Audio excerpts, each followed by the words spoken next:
So as you can see, the title of my talk today is Losers, Bromance and Chicken and Beer. Now, behind this slightly nonsensical title, there's a topic which is very dear to me and which I hope you'll find as interesting as I do. And it's a topic which is often overlooked by brands when considering digital and social media in China. That's the topic of web culture.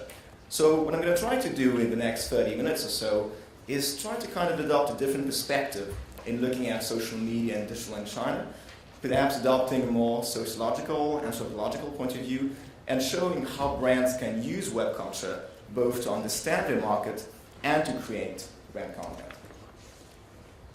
So before we dive into these questions of how brands can use web culture, I'd like to take a few minutes to kind of like lay the groundwork from a theory perspective and briefly remind you what we refer to as web culture, where it comes from, what are its expressions, and why is it so important in China. So web culture basically comes from people doing things online.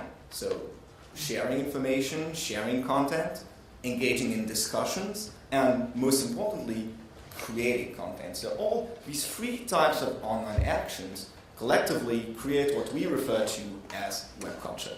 Now, what are the elements of web culture? What can you see? What are the tangible expressions of web culture? Well, you have things such as images. What you're seeing here is one of the hottest memes in China in 2013. It's called Mom Hit Me One More Time. Mama Zai Tao Wei Zi. I'm not going to explain it because Chinese people in the room know how hard it is to explain, but it went tremendously viral over the past 6 months. You have videos. That particular video went viral because it made fun of the accent of northern Chinese people. Language, as Sam said, all this language that's created online and then spills over into kind of like mainstream culture. Behaviors, and that's something that's often overlooked, behaviors also created online, such as the act of going out for chicken and beer, and we'll talk about that later on. Or last week in Beijing, you had a wave of smog and people started putting PM 2.0 masks on statues and posting the pictures online. So behaviors are also a very important aspect of what web culture is. And icons. So people who kind of like crystallize and drive conversations online. So you have negative icons. So on your left you have somebody you may have heard of, which is Guo Mei. She went viral 2 years ago after flaunting her very luxurious lifestyle and claiming she was part of the Chinese Red Cross, which is a government department. And on the right, a positive web icon. She's an adult video star, a Japanese adult video star. And she's not just famous because of her propensity to get naked in front of cameras. She's famous because she's very social media savvy. She often participates in social media discussions. She has a very active Weibo account. She even talks about China-Japan relationships online. So she's what you could call an icon of web culture. And finally, discussions. A few weeks ago, we had the Chinese New Year, and everybody on the night of Chinese New Year watches the CCTV gala, Chunwan. And it's not just watching the Chunwan that's important, it's also talking about it online, kind of like dissing about the CCTV gala online has become a national sport. So all of these elements are what you can see, the expressions of web culture. And later on, we'll show how brands can both use these expressions to better understand their market and build brand content that leverage these different expressions of web culture. Now, very briefly, why is web culture unique? Because if you want to understand why web culture is so important and why it's such an important shift in brands' environment, you need to understand how it differs from what you could call traditional mainstream culture. If you look at traditional culture, and that's something I think Sam talked about earlier, it's based on very few sources of content, especially in China. You can call it an oligarchy. Information travels slowly. There's always a lag. The audience is passive. They receive information. And it's mostly about perpetuating old models, really power from above.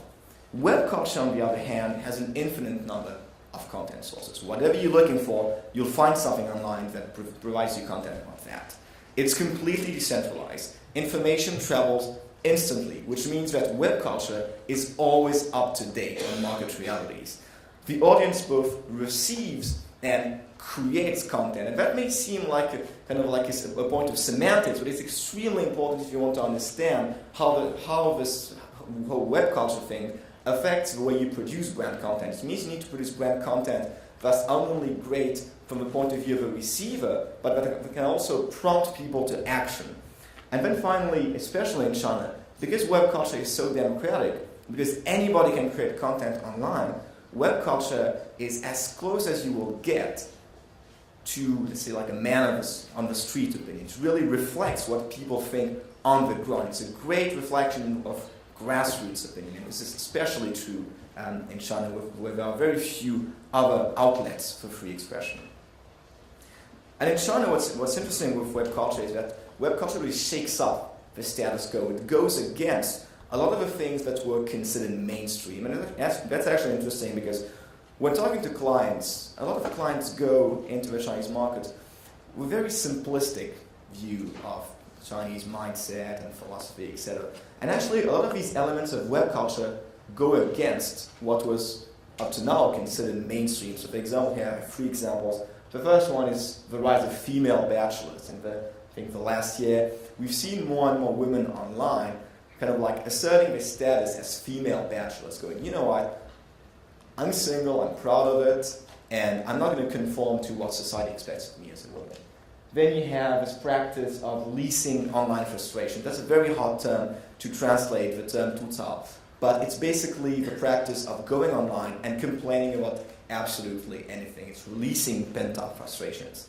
And then you have, and that's an example that I love, the whole example of bromance culture, Fu and Ha, which went really viral after the success of the TV show Sherlock Holmes, where a lot of people started talking about what's the exact relationship between Sherlock and Watson, are they gay or not gay, and that kind of prompted a lot of discussions around gay culture.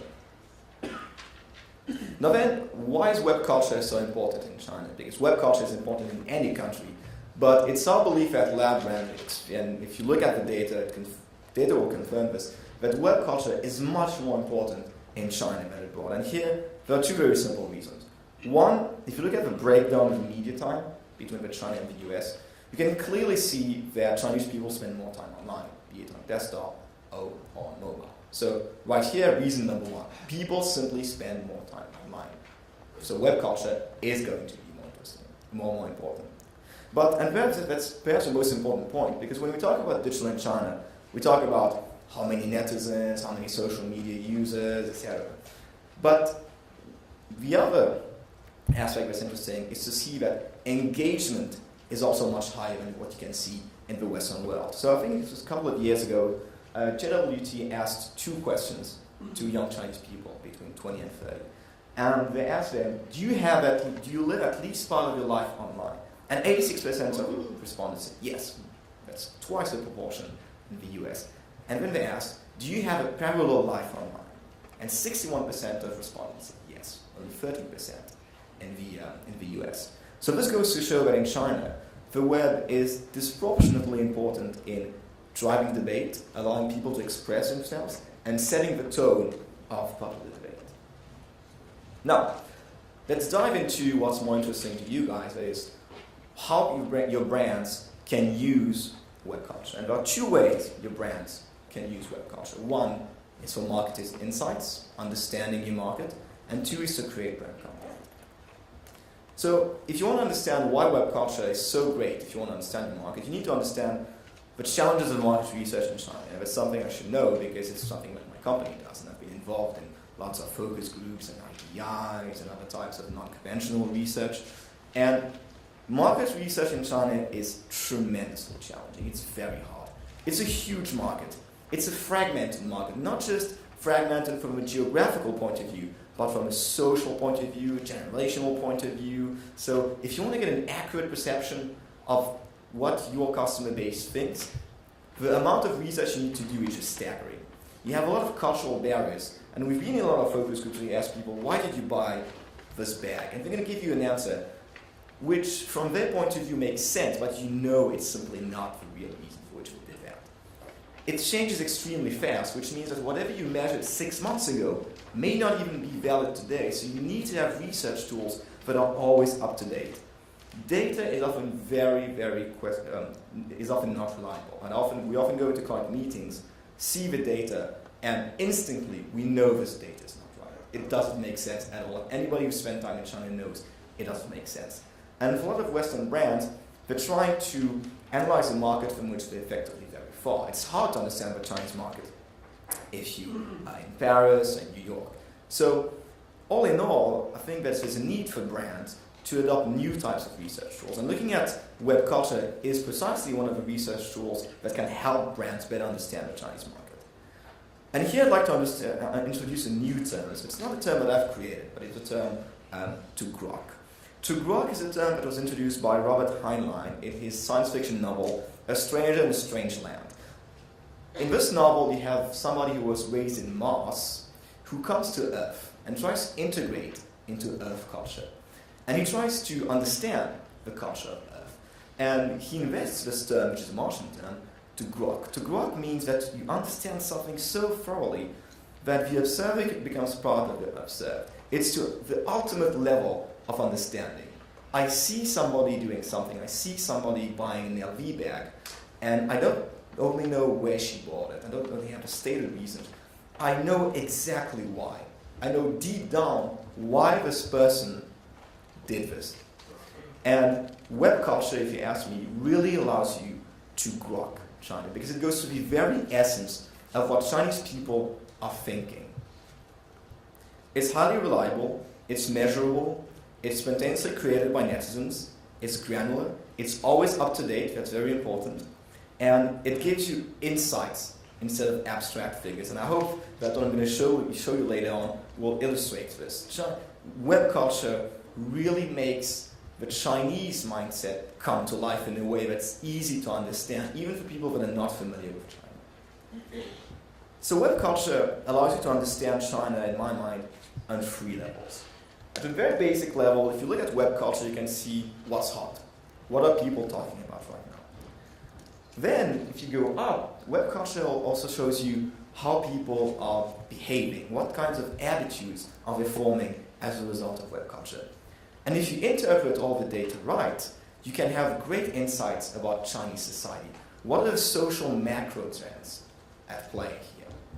And I'm going to give you 3 examples that show you that web culture can tell you what people talk about, what people do, and what it shows about society. And I'm going to give you 3 examples. And the first one is one that I love, it's very close to us, is the TV show, the Korean TV show, Love from the Stars, 来自星星的你. As Sam said, this show took the country by storm. The season finale was broadcast last week. The entire country stopped. Just basically, it's all people talked about in the office. We had bets about how it would end. It was absolutely tremendous. So, if we take these 3 different levels of understanding that I presented earlier, news and current debate, well, you see that this TV show is in itself a news item. People are talking about it. People are talking about its actors. People are talking about what the actors are wearing. People are talking about everything linked to the show. So right here, as a brand, you know that you can create brand content that's linked to the show. Then, lifestyle and attitudes. People started mimicking the show's main character. So the show's title character is the girl on your right. What she loves to do when she's feeling a bit down, is to celebrate the first snow, sorry. What she loves to do is to go out for chicken and beer, fried chicken and beer.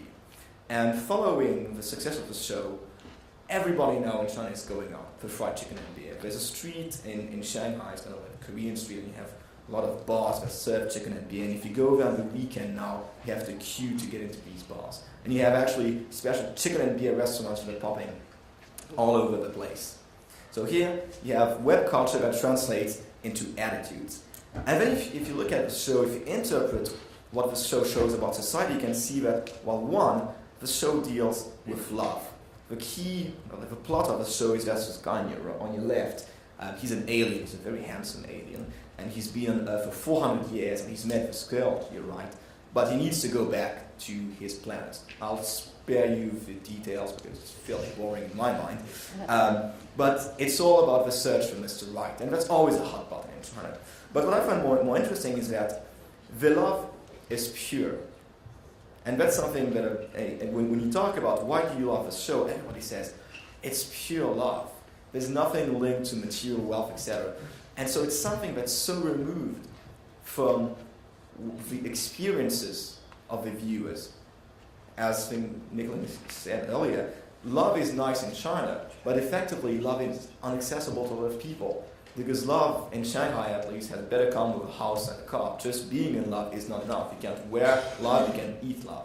So people, through this show, are kind of living a fantasy of a pure, kind of like unadulterated love. So here you can see an example of a web culture phenomenon that tells you what's hot, that gives you information about how people are behaving, and that gives you information about society. This is actually a picture of a newspaper I was reading on the plane. This is the front page of the newspaper. The front page on the key news item is the season finale of the show. That was on the front page of that newspaper, and here you can see people watching the season finale, drinking beer and eating fried chicken. So it gives you an idea of how big this show is in China, how influential web culture is. The example number 2 is one that's extremely significant, is the example of the tiaosi, the loser. So it all starts with people talking online about how hard it is in China to be a man and to kind of like conform to social expectations of success. If you're a guy in China, if you're 25, you know that expression, you to buy a car, buy a house, get a girl. And you're not going to get a girl if you don't have a car and a house. And it's very hard because you have a complete mismatch between the expectations and the actual possibilities. This is not the golden age of the beginning of the year 2000s, where jobs were plentiful, houses were cheap. Now it's basically impossible for somebody to have a car and a job at age 25 or before age 30 if your parents are not loaded. But it's still a social expectation. So from this kind of like debate about how hard it is to conform to social expectations, emerges the term tiaosi, which roughly translates as loser. And a lot of people go, you know what, this is impossible. I can't conform to such high, unrealistic expectations. I probably proclaim that like, I'm a tiaosi. I'm a loser. I give up society.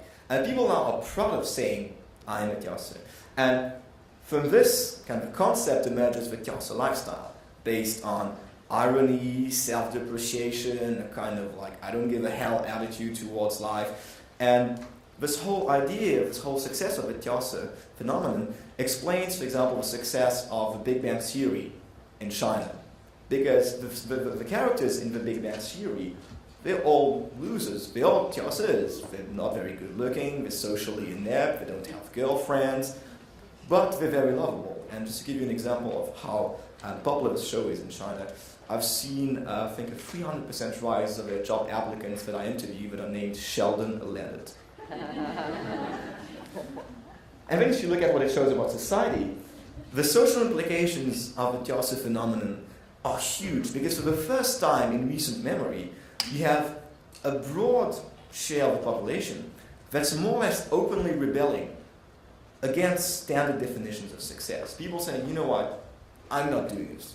Screw this. And from the point of view of a brand, that's hugely influential. For example, say you're a car brand, say you're Mercedes, and for years you advertised your car based on the same definition of success.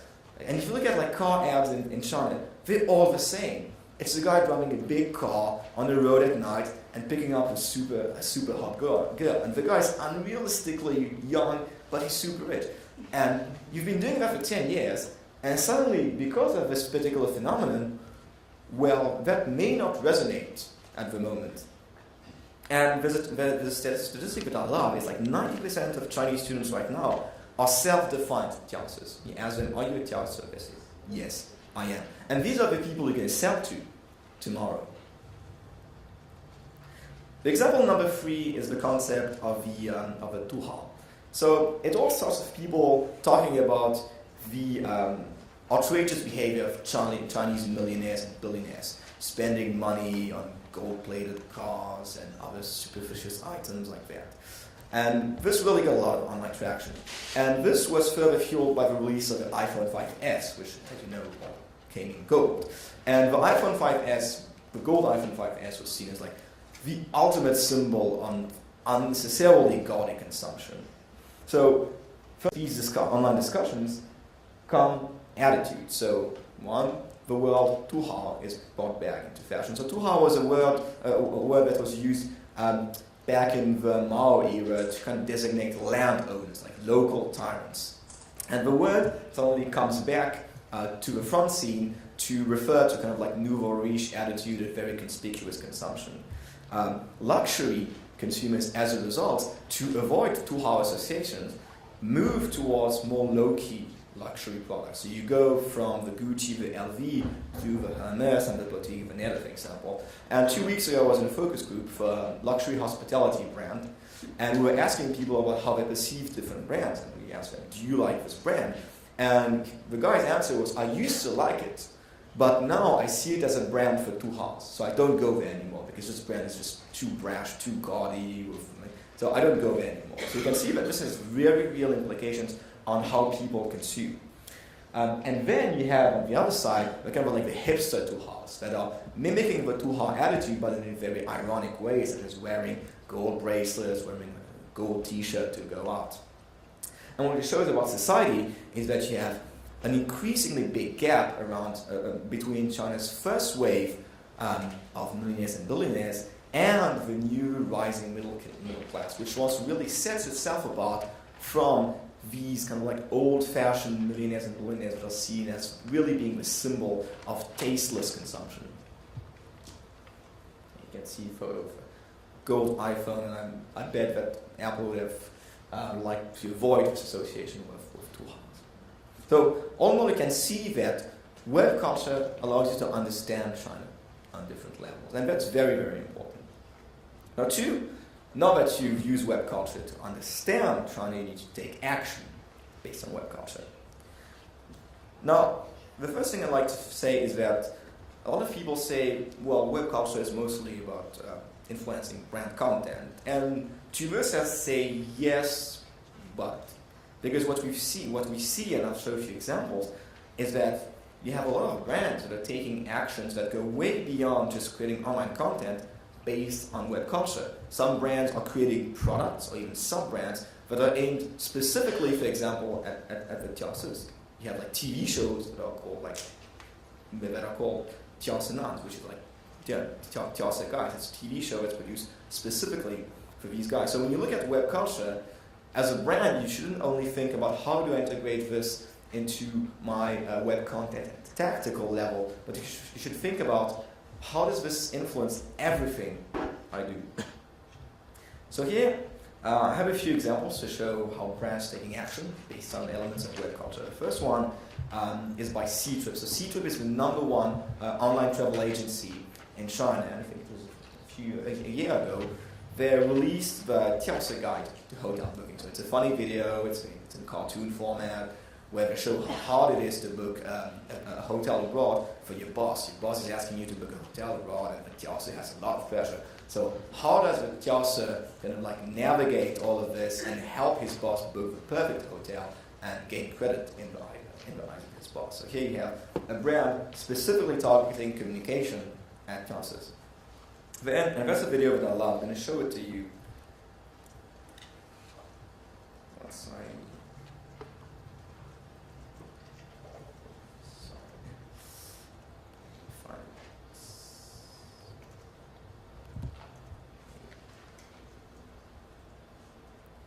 So I'll try to translate it.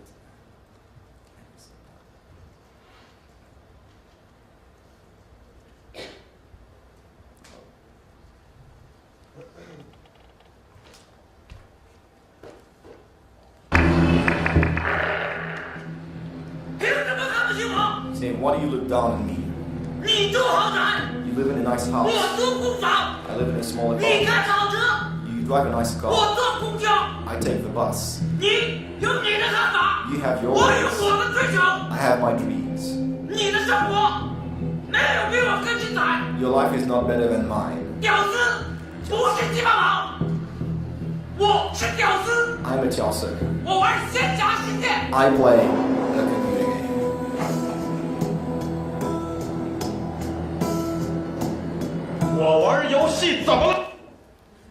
So I'll stop here because it's 3 minutes long. So you basically have people, in this ad, it's a very, very hard-hitting ad for a computer game, in which people proudly proclaim in the face of society, I'm a Tiaser. I'm not going to conform to these traditional measures and indicators of success. I'm going to do my own thing, and I'm proud of it.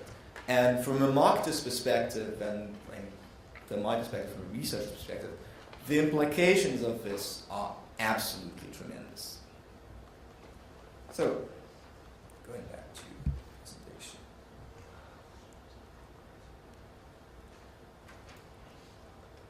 Then you have KFC. So, as I said earlier, as a result of the success of the Korean TV show Love from the Stars, people started going out for chicken and beer.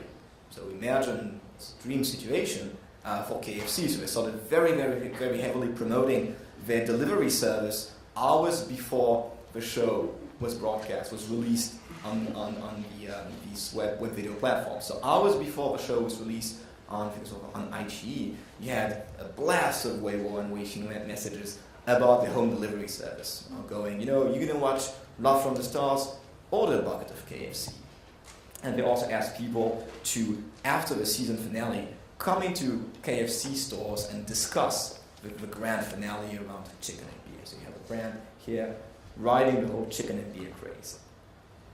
Then you have Android and Dell, so kind of like riding the 2-hour wave. So it's actually a pretty funny video. I couldn't download it, but basically in that video you have a small Android man whose girlfriend has been abducted by the evil 2-hour gold alien, which obviously symbolizes Apple. And so here you have Android man that goes towards the 2-hour gold alien and goes, 2-hour, don't be arrogant, give me my girlfriend back. So really poking fun at Apple for its association with 2-hours.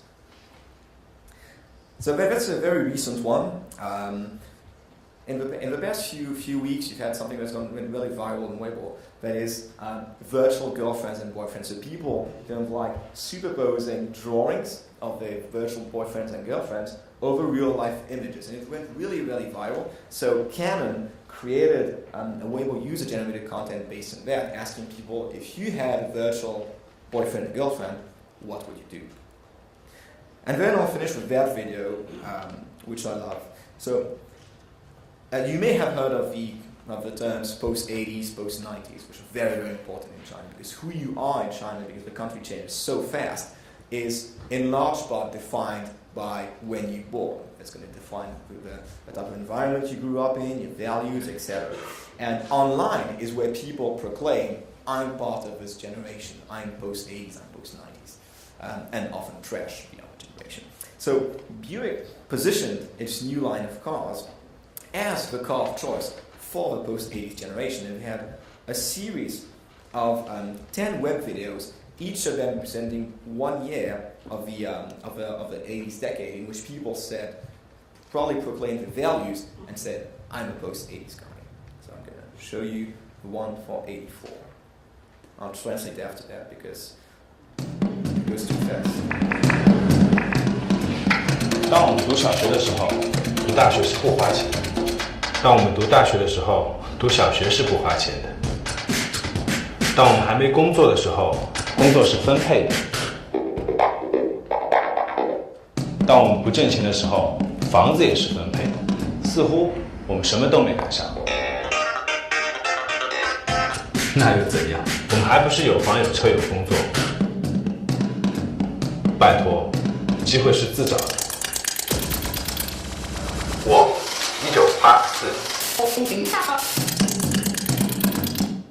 So what he's saying is that, as somebody born in 84, he says, when we were in primary school, going to college was free. When we were in college, going to primary school was free. Before we were looking for a job was just given to you. Before we started earning money, you would have a house just given to you. So he said, it looks like nobody has ever given us anything. But it's okay. We still have jobs, we still have cars, and we still have houses. So opportunities, you need to create them yourselves. And then he proudly proclaims, I'm born in 84. So here you can see a brand that's using elements of web culture to position an entire line of products. So as a brand, how do you make your brand receptive to web culture? Well, you have three very simple things. One, be sure that you can spot these trends. Be sure that you have the necessary not only monitoring but also reporting tools to spot the trends that are relevant for your brands. Two, share knowledge. Because in a lot of organizations we work with, we see that people on the ground are aware of all these trends, but the information simply doesn't travel up to the decision makers.